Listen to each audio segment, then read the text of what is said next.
En el corazón del valle de Monteverde, donde los cipreses se alinean como centinelas y la bruma de la mañana cubre las colinas con un velo de nostalgia, se alzaba una mansión vieja, orgullosa y olvidada. Allí vivía Emilio Santamaría, el último vestigio vivo de una familia que una vez había dictado los ritmos económicos, culturales y sociales de toda la región. La mansión, una estructura de piedra y roble que parecía suspendida en el tiempo, había albergado a ministros, artistas, embajadores y hasta a un rey en visita discreta. Pero ahora solo quedaban los ecos, pasos amortiguados sobre alfombras gastadas, retratos que vigilaban sin voz, y el crujido de muebles que aún se resistían al abandono. Todo en esa casa hablaba de un pasado al que ya no se podía regresar. Emilio, con sus 82 años encima y una enfermedad terminal que no dejaba lugar a dudas, pasaba sus días frente a la chimenea del salón de invierno, rodeado de sombras y recuerdos. Había sido muchas cosas en la vida: empresario, coleccionista, benefactor, traidor. Pero ahora era solo un viejo esperando el final. La enfermedad, una mezcla de órganos cansados y diagnósticos implacables, le había dado algo que la juventud y el poder nunca le ofrecieron: claridad. En ese estado de semiabandono físico, su mente estaba más despierta que nunca. Y con la lucidez vino la culpa. No esa culpa ruidosa de los pecadores arrepentidos, sino la silenciosa, la que se sienta contigo al desayunar y no se va hasta la noche. Su mayor pecado tenía nombre: Laura. Su hija no reconocida, nacida de una historia clandestina con Lucía, una profesora de filosofía que había sido su único amor real. Años atrás, impulsado por las exigencias sociales y por la manipulación de su esposa Elena, Emilio cortó todo lazo con Lucía. Lo hizo con precisión quirúrgica, como se extirpa un tumor. Nunca conoció a su hija. Nunca quiso hacerlo. Hasta ahora. En los últimos meses, el personal de servicio de la mansión se había reducido a lo mínimo. Solo quedaban Clara, la cocinera fiel, y un par de auxiliares que trabajaban por turnos. Entre ellas estaba Sofía, contratada recientemente a través de una agencia. Joven, callada, diligente. De esas personas que parecen estar siempre en otra parte, aun cuando están frente a ti.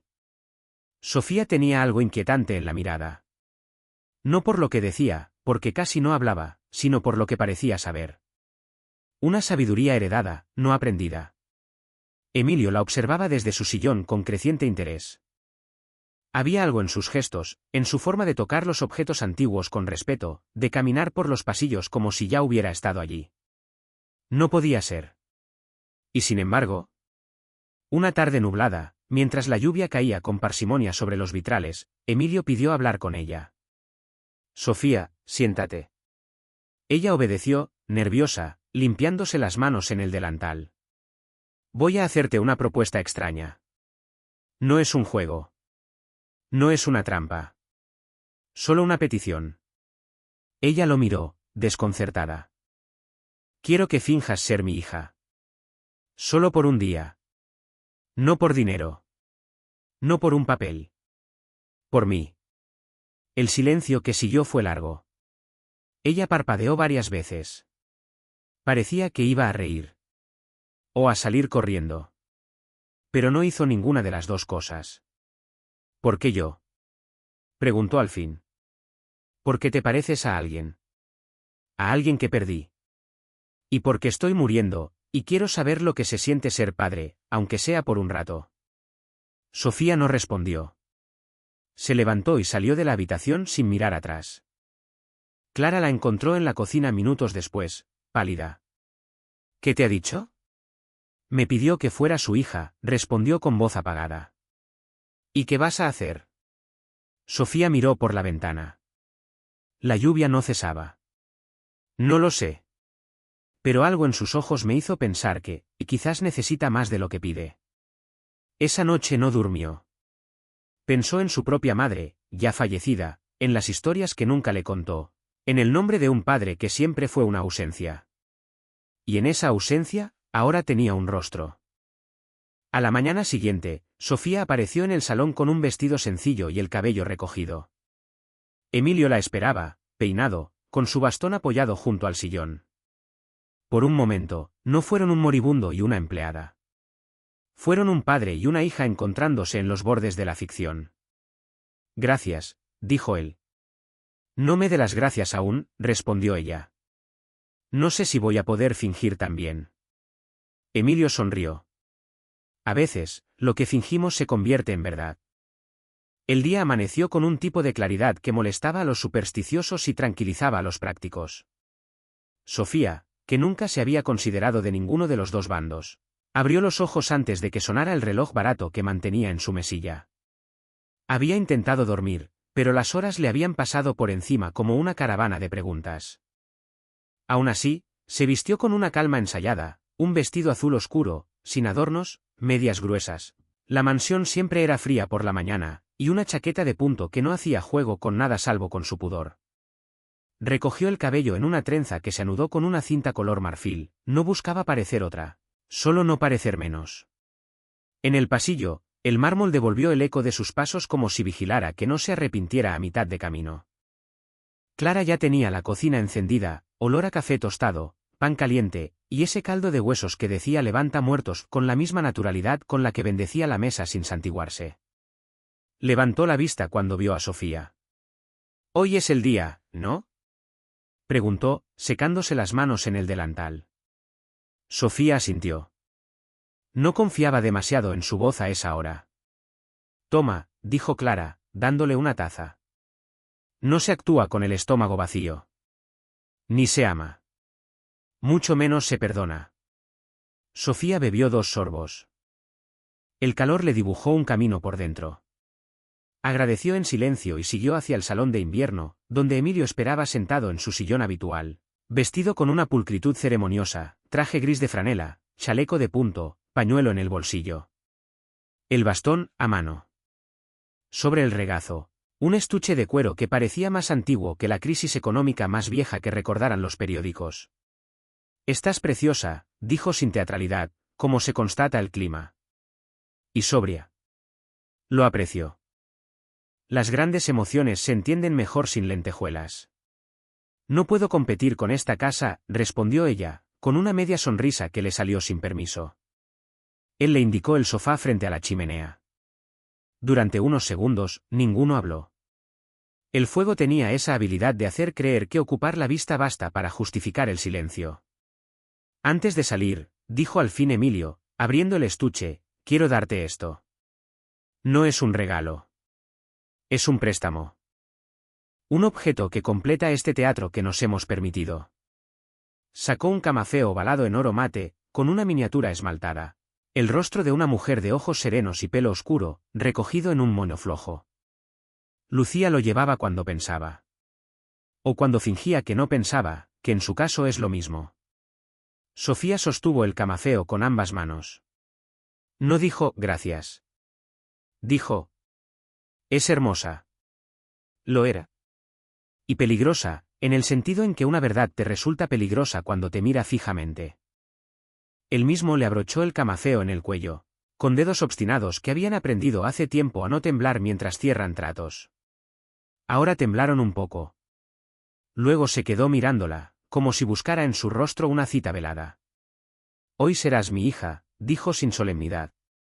«No vamos a hacer nada extraordinario. Precisamente por eso. Hay vidas que se arreglan con gestos simples. Empezaron por el invernadero, porque todo simulacro de familia merece una planta que no se rinde». El invernadero era un jardín de derrotas vivas, macetas quebradas cimentadas con alambre, hojas curtidas por un sol que solo entraba a ratos, una mesa de trabajo con tijeras que habían cortado demasiado. Sofía se acercó a una bugambilla que insistía en florecer en pleno frío. La tocó con la yema del índice, como si pidiera permiso para mirarla mejor. «Lucía venía aquí», dijo Emilio, apoyándose en el bastón. No sabía nada de jardinería, pero tenía un talento para no matar lo que tocaba. «Yo he sido más sistemático». «A veces», respondió Sofía, «la vida crece por despecho. Y a veces por compañía». Cortaron un par de esquejes. Clara prometió enraizarlos en agua con canela, un truco que juraba mejor que cualquier manual. Sofía no discutió, había cosas que solo funcionaban si uno creía en ellas con obstinación de vieja escuela. El siguiente acto del día prestado fue la biblioteca. Emilio abrió las puertas dobles con la reverencia de quien presenta a un hijo que sabe leer. La biblioteca no era la más grande del mundo, pero tenía esa proporción que convence, estanterías hasta el techo, escalerilla móvil, una mesa amplia con lámparas verdes y un globo terráqueo que insistía en mostrar rutas marítimas que ya no usan ni los mapas turísticos. Sofía recorrió los lomos como un ciego que aprende a nuevo el alfabeto, ediciones anotadas, dedicatorias, exlibris con iniciales que ya no cuentan, recortes de periódicos pegados con celo amarillento. Nunca pensé en heredar cosas así, dijo. Sírvase de ellas quien sepa. Los libros no se heredan, replicó él. Se prestan a quien los va a maltratar menos. Si quieres adoptar uno, adopta este. Le alargó un volumen de tapas de tela verde, sin título en el lomo. Ella lo abrió, adentro, un diario manuscrito, letra apretada, líneas que se escapan del renglón. Son notas mías. Empecé hace 40 años. Lo dejé muchas veces. Hoy me vendrá bien perderlo. A veces la memoria necesita desaparecer para quedar a salvo. ¿Quiere que lo lea? Quiero que haga con él lo que la deje dormir. Si leerlo es demasiado, póngalo bajo una pata de mesa. Si le sirve, quédese. Si la hiere, quémelo. Se encogió de hombros. Ha sobrevivido a incendios más sofisticados, mis negaciones, mis cenas de gala, mis discursos. Un poco de fuego auténtico le haría bien. En la mesa de la biblioteca, desayunaron fuera de hora, pan con mantequilla y mermelada de naranja amarga, café con leche en tacitas finas. Emilio le contó cómo llegó a comerciar mármoles con italianos que lo llamaban Don Emilio, con una teatralidad que a él le encantaba. Ella le confesó que jamás había ido al cine y que la primera canción que aprendió de memoria se la enseñó un vendedor de cuchillos que pasaba por su barrio cantando pregones como si fueran arias de ópera. Él rió. Ella también, con un sonido poco acostumbrado a su propia garganta. Salgamos, propuso él de pronto. La ciudad también es un invernadero, pero con gente que no sabe que sigue viva. La ciudad, ciudad nueva para las inmobiliarias, estaba a 40 minutos por una carretera que había sido aristocrática antes de que alguien inventara los radares. El chofer, Jaime, los esperaba en el garaje con el sedán negro recién lavado, esa puntualidad que no se pregunta para qué. Sofía dudó al ver su reflejo en la chapa. No tengo ropa de calle para esto. Esto no necesita traje de noche, dijo Emilio. Solo una espalda erguida. En el coche, el mundo parecía darse patadas por adelantarse en la ventanilla. Pasaron el puente sobre el río Herrera, un mercado de frutas que parecía una paleta desordenada, un colegio con niños uniformados que corrían como si la campana tocara vacaciones. Sofía miraba como se mira la televisión en un escaparate, con la cara pegada al cristal y el prejuicio de que aquello no nos pertenece. ¿Cuántos años tenía? Empezó a decir. No dijo el nombre. No debía. No lo sé, admitió Emilio. Elena hizo bien su trabajo. Mi pecado no fue la cobardía, Sofía. Fue la comodidad. El cobarde huye. El cómodo se instala y negocia con la verdad hasta que la verdad firma su propia capitulación. ¿Y ahora? Ahora la verdad está vieja. Es menos rencorosa. A veces hasta tiene humor. Bajaron en la plaza de Serranía. El Café Baltazar estaba ahí desde antes que los arquitectos inventaran la palabra vintage. Mesas de mármol veteado, sillas de madera con respaldo curvo, espejos que multiplicaban sombras. El camarero los recibió con esa memoria peligrosa de quien ha visto demasiadas caras y recuerda justo las que pueden arruinarle el día. Don Emilio, saludó, y luego a Sofía. Señorita. Se sentaron junto al ventanal. Emilio pidió chocolate caliente como antes, Sofía, un café con leche que el camarero sirvió en 2 tiempos, como si esa solemnidad pudiera mejorar el gusto. Hablaron de trivialidades, el escaparatismo de la calle ancha, la falta de prensa buena, el precio del vino, y de cosas que no lo son, la costumbre de fingir que uno no se arrepiente, las cosas que no se heredan, la entereza, la risa, la suerte. Una mujer mayor, con abrigo de paño mostaza, se acercó a la mesa y, sin pudor, tocó el hombro de Emilio. Usted es Santa María, ¿verdad? Dijo con ese tuteo de quien cobra vieja cercanía con el tiempo. Lo vi en un artículo, cuando donó el piano al conservatorio. ¿Puedo? Sacó un teléfono. Sofía se desplazó apenas para no salir en la foto.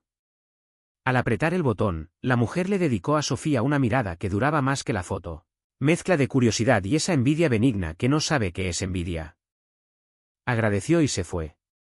Lo siento, dijo él. La fama, incluso la que ya caducó, es una mala educación que no te abandona. No me molesta, dijo Sofía, aunque en el estómago le quedó un resto tibio de inquietud. Había aprendido a ser invisible. Ser vista era una forma de desamparo. Pagaron y caminaron. Emilio, agarrado del brazo de Sofía con la naturalidad de quien se apoya en aquello que todavía está firme. Entraron a una librería pequeña donde el dueño vendía más conversación que libros. Sofía hojeó un manual de botánica con láminas antiguas. Él compró, sin confesarlo, un cuaderno de tapas negras, la superstición de los hombres que creen que un cuaderno nuevo puede ordenarles el pasado. En la esquina, un fotógrafo ambulante les ofreció una instantánea de esas que salen en papel en 5 minutos. Emilio aceptó. Sofía quiso negarse por puro pudor, pero lo vio tan ilusionado con un gesto que no costaba nada que se colocó a su lado. El fotógrafo los hizo mirar al horizonte como si esperaran un barco. Sofía sostuvo el camafeo con 2 dedos, sin darse cuenta. Emilio, por primera vez en décadas, no supo qué hacer con las manos y se las metió en los bolsillos. El fotógrafo sonrió. Ver a los ricos incómodos es un espectáculo barato y eficaz. La vuelta en coche fue más silenciosa. Emilio cerró los ojos a ratos. Sofía, sin querer, contó sus respiraciones. Al llegar a la casa, Jaime le abrió la puerta a ella primero. Le pareció un gesto desproporcionado, como si de pronto el mundo obrara a su favor por error administrativo. En la galería, Clara los esperaba con 2 cosas, un caldo y un papel. Coman, ordenó. Y lean después. Dejó el sobre encima de la consola del teléfono y se retiró sin teatro. El sobre, doblado una vez, sin remitente, contenía una frase recortada de periódico pegada en una hoja. El señor Santamaría ha sido visto en compañía de una joven. Fuentes cercanas hablan de una hija, de la que nadie tenía noticia. Debajo, a bolígrafo, una caligrafía fina: las mentiras no se incuban en invierno, Emilio. Salen a pasear. No había firma. No hacía falta esforzarse para sospechar su origen. Los sobreentendidos no necesitan pruebas, se alimentan de sospechas. No te preocupes, dijo el primero, como si ella fuera la que necesitaba consuelo. La verdad tiene más paciencia de la que parece. Y Elena no terminó la frase. A veces la elegancia consiste en no completar lo evidente. Sofía guardó el papel en el bolsillo de la chaqueta. No para conservarlo, sino para recordarse que había empezado una obra que ya tenía espectadores. La tarde avanzó sin anunciarse. Una lluvia indecisa volvió a poner brillo en los mosaicos del patio. Emilio quiso mostrarle su despacho. Ese sitio donde los hombres se ilusionan con controlar el mundo solo porque ordenan sus papeles por tamaño. Abrió un cajón, sacó una foto que no era la de Lucía, sino otra: un parque, un banco vacío, una bufanda olvidada. Nada que explicar. La dejó sobre la mesa. Hay recuerdos que se vuelven muebles, dijo. Uno no sabe cuándo los compró ni por qué, pero un día los mira y piensa, eso estaba ahí desde siempre. No es verdad. Lo pusimos ayer. Y lo aceptamos hoy. ¿Por qué me lo cuenta?, preguntó ella. Porque hoy es el único día en que puedo decirte cosas sin que parezcan un reproche. ¿Se acomodó? Y porque temo que mañana, aunque tú sigas aquí, yo ya no lo esté. Vieron una película por la noche. Una antigua, con actores que fumaban en interiores y besaban a la primera. Sofía no entendió todo, pero si las miradas, recordaban, prometían, mentían con una elegancia que ya nadie practica. Emilio se durmió a mitad. Sofía bajó el volumen, le acomodó una manta, y se quedó sentada a su lado, mirando la pantalla y de reojo su perfil de estatua cansada. En el silencio entre diálogos, lo oyó respirar como si el cuerpo contara su propia historia sin pedirle permiso a la memoria. Cuando terminó la película, Sofía no encendió las luces. En la penumbra del salón, el fuego de la chimenea había menguado hasta quedar en brasas domésticas. Se levantó despacio, con esa prudencia que se reserva para los enfermos y los secretos. En el mueble bajo el ventanal, vio que Jaime había dejado el sobre del fotógrafo ambulante, la instantánea, aún tibia, con el borde blanco. La sacó. En la imagen, ella y Emilio miraban hacia una línea inexistente. El camafeo brillaba apenas. Él, con las manos en los bolsillos, parecía un niño que aprende a posar. Ella, una mujer que no termina de creer que está en el encuadre. La guardó entre las páginas del diario verde que Emilio le había prestado. No sabía todavía si lo leería. Pero ya era suyo como lo son las cosas que uno oculta sin tener claro por qué. Antes de subir a su habitación, pasó por la cocina. Clara, que siempre estaba para cuando uno cree que está solo, le había dejado un papelito sujeto con un imán en la nevera: no te asustes por lo que venga. Las casas viejas están hechas para resistir tormentas. Las personas, a veces también. Sofía sonrió por primera vez en serio ese día. Se sirvió un vaso de agua, lo bebió de pie, como alguien que firma sin saber qué firma. Al salir, vio en la penumbra del pasillo la silueta de Arias, el abogado, que no debía estar allí a esa hora. Llevaba el abrigo puesto, el maletín en la mano, y la expresión de quien trae noticias que no caben en un saludo.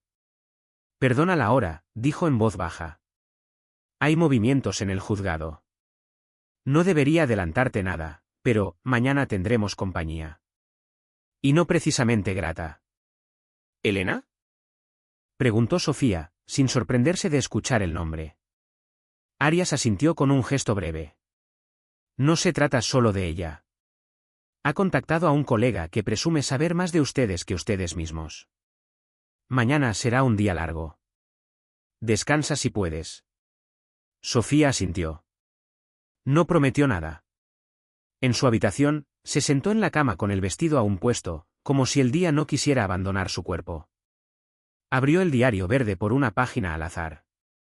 Leyó una línea: el negocio de mi vida ha sido evitar las preguntas que no me convenía responder.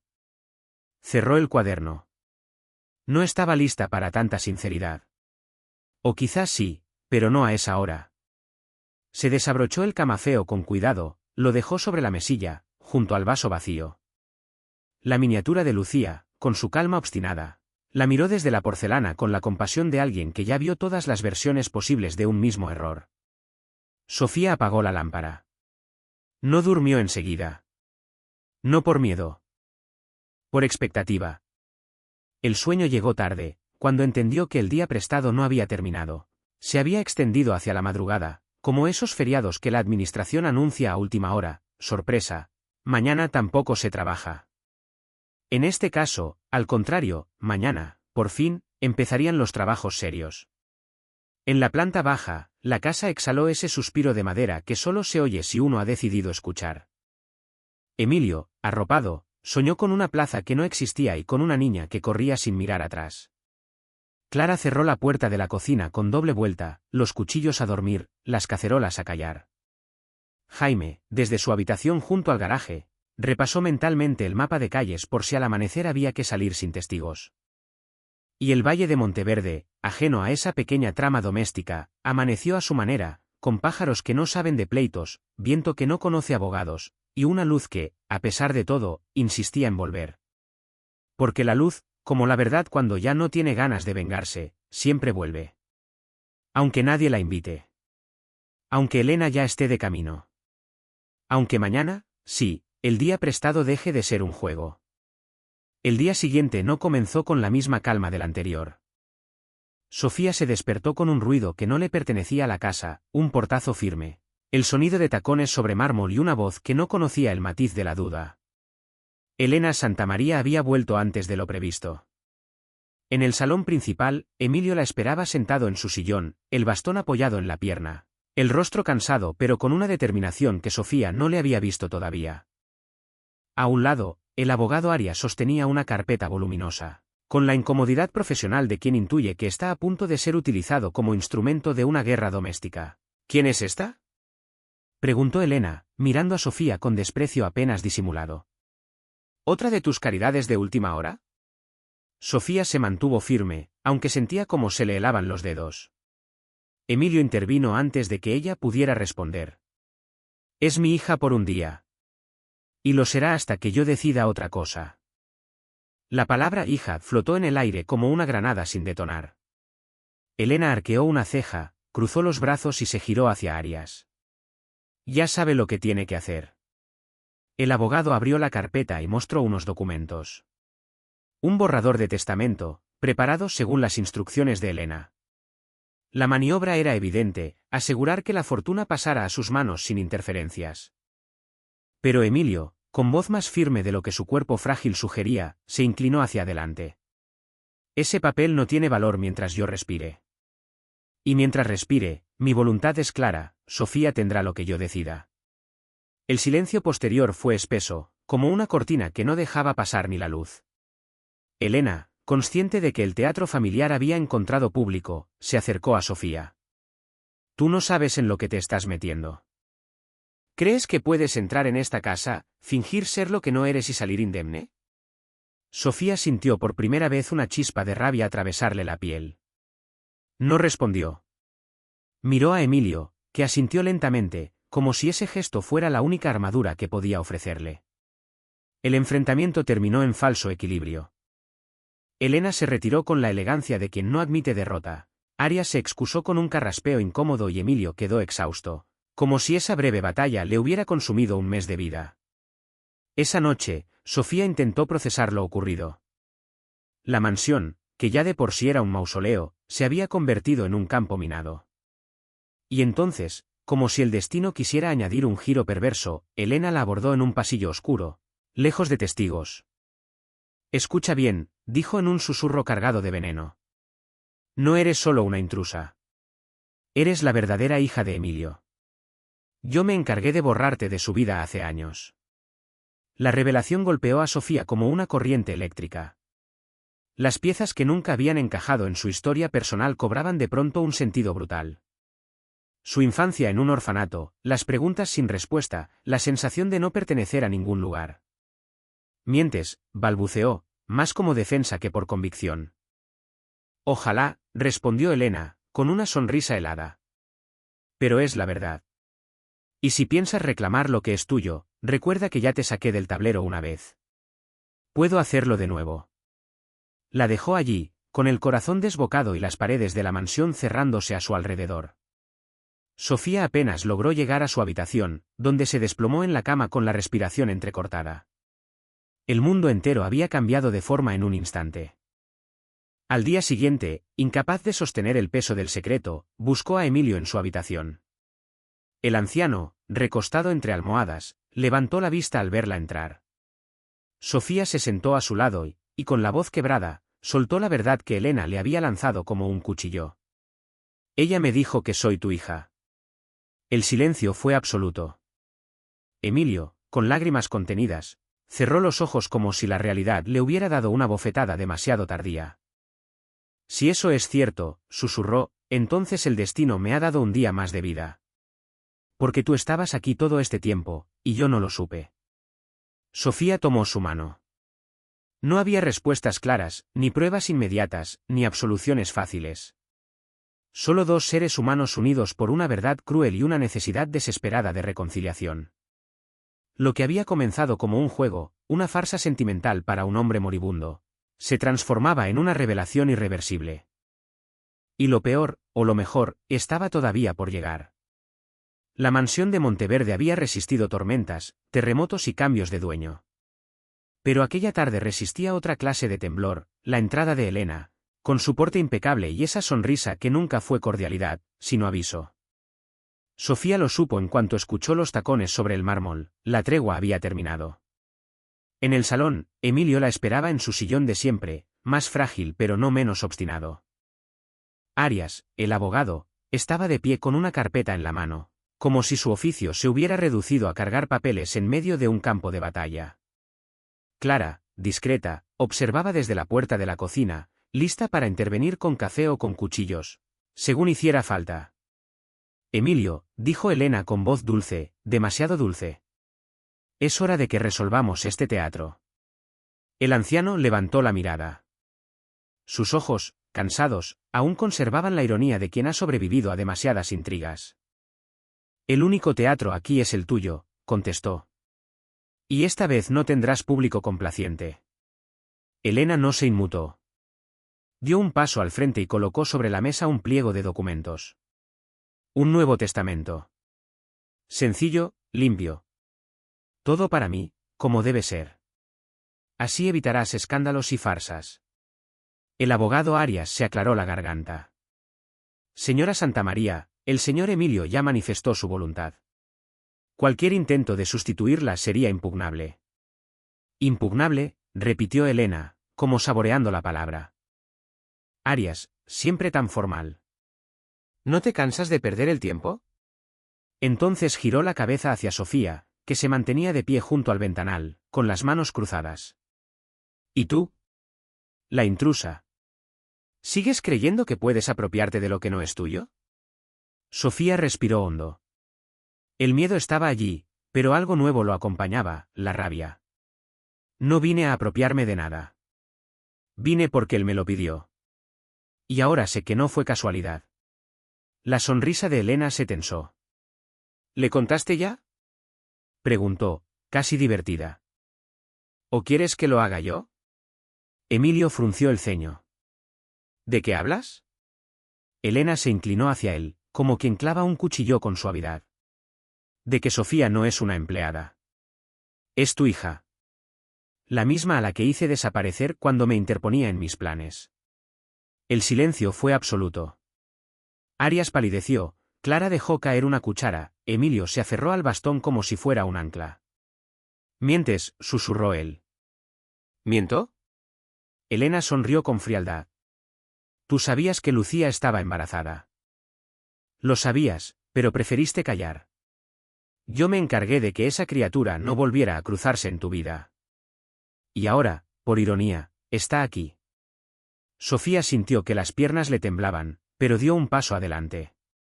«No tengo pruebas, solo memorias borrosas de un orfanato y un apellido que nunca fue mío. Pero lo que dices explica demasiado bien por qué siempre me sentí incompleta». Emilio hundió el rostro entre las manos. Cuando volvió a levantarlo, tenía lágrimas, pero también una decisión. «Entonces ya no hay duda. Sofía es mi hija. Y será mi heredera». Elena perdió, por primera vez en mucho tiempo, el control del gesto. La máscara se resquebrajó y apareció la furia. «No dejaré que destruyas todo lo que construimos. Ese dinero es mío por derecho». «No, Elena», replicó Emilio, con voz firme. «Fue mío siempre. Y ahora será de ella. Tú solo fuiste una sombra que confundí con amor». El abogado Arias abrió la carpeta y extrajo un documento distinto. «El señor Santamaría firmará la adición al testamento. Con esto, todo quedará legalmente blindado». Elena lo miró con odio puro. «Si lo haces, Arias, te arrastraré conmigo». Pero el abogado, acostumbrado a lidiar con amenazas, solo se inclinó hacia Emilio con la pluma preparada. Emilio firmó. Sus manos temblaban, pero el trazo salió claro. «Está hecho», dijo. Elena retrocedió un paso. No gritó. No rompió nada. Solo los miró a todos con un rencor que pesaba más que cualquier palabra. «Esto no ha terminado», susurró antes de marcharse. Cuando la puerta se cerró, Sofía corrió al lado de Emilio. El anciano la tomó de la mano y la apretó con más fuerza de la que creía tener. «Hija mía», dijo, como probando el sonido de esas palabras por primera vez. Al fin. La noche cayó sobre Monteverde como una cortina espesa. La guerra apenas empezaba, pero por primera vez en décadas, Emilio se sintió en paz. La firma del codicilo no trajo paz inmediata, trajo, como suele ocurrir, procedimientos. La casa amaneció al día siguiente con un orden casi litúrgico. Arias revisó por teléfono citas y plazos. Clara dispuso café fuerte y pan tostado para masticar la ansiedad, y Sofía recorrió los pasillos como quien aprende a habitar un cuerpo nuevo. El silencio de la mansión no era vacío, era espera. Emilio, agotado por la víspera, pidió la ventana abierta. El aire de Monteverde entró con olor a ciprés y a tierra húmeda. Tenía la palidez de quien se despide y, aún así, una lucidez obstinada. «Hay cosas que arreglar», dijo sin dramatismo, como quien dicta una lista de la compra. «No de dinero. De sentido». Pidió 2 sobres. En el primero, con letra clara, dejó instrucciones domésticas que ningún abogado incluye. ¿Qué hacer con los retratos que daban más culpa que orgullo? A quién entregar el Stradivarius que nadie tocaba. Cómo repartir las cartas antiguas entre la biblioteca municipal y la hemeroteca del periódico local. En el segundo, más breve, escribió, o para Sofía. Abrir cuando no esté. Lo guardó Arias en la carpeta que a partir de entonces pareció su segunda columna vertebral. Antes del mediodía llegó el notario, un hombre calvo con la piel del rostro curtida por los veranos, que miró a Emilio con una mezcla de respeto y oficio. Se hicieron las últimas lecturas, los testigos firmaron, y el anciano, con la respiración corta pero la voluntad intacta, dejó cerrado lo que durante años había temido abrir, su voluntad, sin intermediarios. A media tarde, sonó el timbre con esa insistencia que solo manejan los mensajeros judiciales. Elena había solicitado medidas cautelares para suspender la eficacia del testamento y había adjuntado informes que pretendían insinuar la incapacidad mental de Emilio. La estrategia era vulgar y por lo mismo, peligrosa, bastaba un juez temeroso para congelar todo. No se asusten, dijo Arias. Es protocolo de guerra. Respondemos hoy mismo. Sofía asintió, la palabra guerra ya no le parecía hiperbólica. Esa noche, sin embargo, Monteverde se permitió un respiro. Clara sirvió sopa de cebolla, pan y queso. En el comedor, los tres comieron sin apetito y con agradecimiento, una combinación extraña que solo ocurre en las vísperas. Emilio llamó a Sofía al despacho. Sobre la mesa, además de los papeles, había un estuche pequeño. No es un legado, es un recordatorio, dijo, abriéndolo. Dentro, el camafeo de Lucía. Volvió a ti. Tal vez nunca se fue. Llévalo cuando necesites acordarte de lo que importa. Sofía no fingió fortaleza. Le temblaron los dedos. ¿Y si mañana un juez decide que no soy nadie? Entonces será Sofía, replicó él. Y eso ya es alguien. Dormir fue un verbo generoso para lo que pasaron esa noche. Al amanecer, la casa entera escuchó la respiración de Emilio hacerse más lenta, como una marea que por fin entiende que ya no le toca subir. Cuando el médico llegó, no tuvo prisa en decir lo que era evidente. Sofía le tomó la mano al viejo, y el viejo, que siempre supo negociar con todo menos con el tiempo, se permitió una victoria íntima, alcanzar a nombrarla hija antes de quedarse sin voz. El funeral fue sencillo. Monteverde supo guardar silencio. Vinieron dos viejos socios, un violinista al que Emilio había financiado estudios cuando apenas afinaba, la bibliotecaria que custodiaba más que libros, y un alcalde prudente que entendió que aquella muerte no pedía discursos. Elena no entró. Se asomó al final de la ceremonia, a distancia de protocolo, con gafas oscuras y una compostura que no le pertenecía. Dejó una corona blanca sin cinta y se retiró sin aspavientos, el gesto fue tan frío que logró ser casi elegante. Quedaba, sin embargo, lo que el muerto no podía resolver, la disputa de los vivos. La vista judicial se fijó para 2 semanas después. En ese intervalo, Arias armó la defensa con la paciencia de un relojero, informes médicos que acreditaban la lucidez de Emilio, testimonios del notario, del policía que escuchó, sin buscarlo, la declaración de «es mi hija», y la grabación en vídeo de la firma donde el anciano le habló a la cámara como si hablara a un espejo. Sé lo que hago y, por fin, lo hago yo. Sofía, por su parte, enfrentó otra cita, consigo. Volvió, por primera vez en años, al edificio gris donde la habían dejado siendo un bulto con nombre prestado. La monja que la recibió no estaba, estaba otra, más joven, que buscó en un archivo metálico, como si buscara en un mapa viejo. Hay una ficha, dijo. Llegaste con una pulsera de hilo rojo. Sin apellido. Sin partida. Sofía salió con la pulsera en un sobre. La cuerda, deshilachada, llevaba un nudo que parecía hecho por alguien con prisa y con cariño. En el nudo, una hebra dorada casi invisible. No era prueba de nada en un tribunal, pero era un ancla para una vida. El día de la audiencia, el juzgado olía a papel húmedo y a desinfectante. Elena entró con un traje impecable, acompañada de un abogado de sonrisa rentable. Sofía se sentó junto a Arias.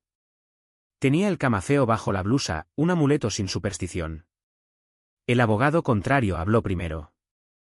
Hizo lo que se esperaba, pintar a Sofía como una oportunista, insinuar manipulación, sembrar dudas sobre la capacidad de Emilio, citar jurisprudencia como quien recita un catecismo que no cree, pero cobra.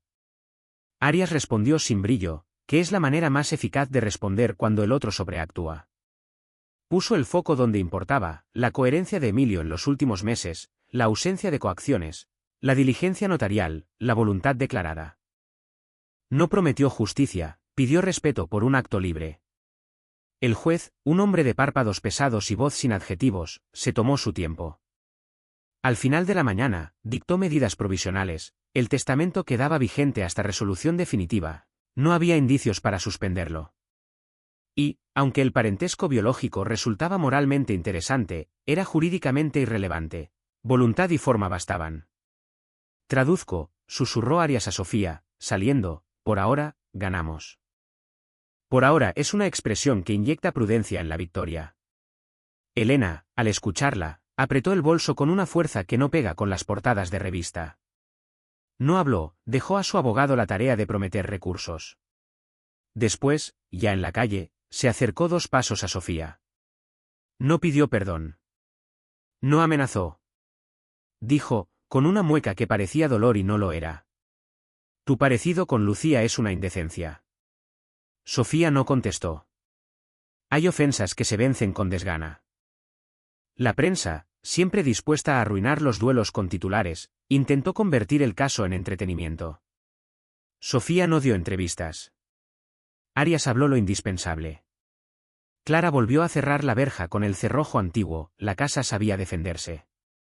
Los meses siguientes fueron una mezcla de trámites y respiración. Sofía aprendió el arte de heredar sin perderse, pagar nóminas a tiempo, respetar contratos, despedir a quien robaba sin convertirlo en espectáculo, y, sobre todo, decir no sé qué cuando correspondía para luego aprender. La biblioteca dejó de ser mausoleo y pasó a ser sala de música y de lectura los jueves, el invernadero dejó de ser ruina y se convirtió en taller de plantas y paciencia. En la cocina, Clara instituyó los sábados largos, olla grande, mesa alargada, historia sin reloj. Entraban vecinos, salían vecinos, la casa, por fin, respiraba. Arias, un día, planteó la pregunta que ambos habían esquivado. ¿Quiere hacerse la prueba de ADN? Sofía miró el camafeo, luego la pulsera de hilo rojo guardada en un cajón. La respuesta ya la tengo. Pero si sirve para que otros duerman, hágase. ¿Se hizo? El laboratorio, con su neutralidad blanca, prometió porcentajes sin poesía. 2 semanas después, el sobre llegó como quien trae una sentencia. Arias lo abrió, leyó, alzó la vista. Compatible, dijo. Con un margen que pondría nervioso a un filósofo y feliz a un juez. Sofía no lloró. Tampoco rió. Se permitió un gesto mucho más raro, dejar el sobre a un lado y seguir cortando pan para el sábado largo. Elena no volvió a la casa, pero sí envió, casi un año después, un paquete sin remitente. Dentro, una fotografía en papel ya amarillento, una mujer joven, Lucía, sin duda, sentada en un banco, con un bebé envuelto en una manta blanca. Detrás, a bolígrafo, una fecha, marzo, 19. Nada más. Ni disculpa ni explicación. Sofía dejó la foto en la biblioteca, entre el diario verde de Emilio y los programas de conciertos de un tiempo que no le perteneció. El perdón, pensó, a veces es solo poner las cosas en su sitio y quitarles la custodia. Con el litigio zanjado y la casa respirando, Sofía se permitió pensar en futuro sin sentirse traidora del pasado. Decidió lo obvio que nadie suele decidir, que la fortuna no debía oxidarse en bóvedas ni degradarse en caprichos. Nació así la Fundación Lucía, un nombre que no necesitó marketing. Su objeto también fue sencillo, becas para jóvenes sin apellido, talleres en el invernadero, conciertos en la biblioteca, un programa de acompañamiento para ancianos sin familia que enseñó a Monteverde que la orfandad no es monopolio de la infancia. El primer día del taller de jardinería, Sofía ató a cada maceta una pulsera de hilo rojo. Nadie le preguntó por qué. Quizá porque todos, en secreto, guardan alguna cuerda deshilachada que los trajo hasta aquí. Un domingo, invitó al pueblo a entrar sin cita. Subieron niños con zapatillas embarradas y abuelos de corbata los que quedaban. Un violinista joven, no el mismo de la beca, otro, porque los ciclos también se renuevan, tocó un adagio que hizo llorar a Clara en la cocina, a Arias junto a la puerta y a la bibliotecaria que fingía ordenar catálogos. Sofía escuchó de pie, con el camafeo bajo la blusa, y pensó que a Emilio le habría gustado ver la casa llena, viva, y en silencio cuando convenía. No sanguín, sed anima, dijo de pronto Arias, a su lado. ¿Latín de colegio caro? Preguntó ella, con media sonrisa. De epitafio personal, respondió él. No por la sangre, sino por el alma. Me parece que es la única frase honesta que podría grabarse aquí sin ofender a nadie. No grabaron nada en piedra. Grabaron, si acaso, hábitos, abrir la verja los jueves, cerrar la cocina tarde los sábados, dejar un libro sobre el piano por si a alguien le da por tocar mal y leer bien. Y escuchar, esto fue nuevo, a Monteverde, que también tenía su testamento, quería volver a ser comunidad. Sofía viajó una tarde a la ciudad para devolver el último favor pendiente. En el orfanato, puso sobre la mesa un sobre con dinero, no limosna, inversión, y una lista de necesidades, colchones nuevos, lámparas que no enfermaran la vista, una clase semanal de música. La monja joven preguntó, por cortesía. ¿A nombre de quién? De nadie, respondió. O de todos. Si necesita un nombre, escriba Lucía. El tiempo, que es el único contador que no admite sobornos, hizo su trabajo sin pedir permiso. Elena envejeció en un piso con vistas a un río que no la reconocía, vendió joyas. Ganó un pleito menor sobre un reloj que nadie quería y, un verano, se dejó fotografiar sin maquillaje. La foto era honesta y, por lo tanto, hermosa. Nadie la publicó. Arias aceptó, con más sorpresas de las necesarias, dar clases en la fundación sobre cosas que ojalá me hubieran explicado antes de firmar mi primer contrato. Clara convirtió el sábado largo en rito, un guiso distinto cada semana y una regla: quien coma, que cuente algo que haya aprendido tarde. La biblioteca reunió más manos que libros, un milagro pequeño, pero con lista de espera. El invernadero enseñó a la gente que lo frágil y lo fuerte no siempre son opuestos. Una tarde de otoño, Sofía abrió por fin el segundo sobre, para Sofía. Abrir cuando no esté, que Arias había guardado el día de las firmas. Adentro, una carta breve de Emilio. Te debo algo que no sé nombrar. Si la sangre nos alcanza, bien. Si no, mejor todavía, significará que elegimos. Cuida esta casa hasta que no la necesites. Luego, déjala ir.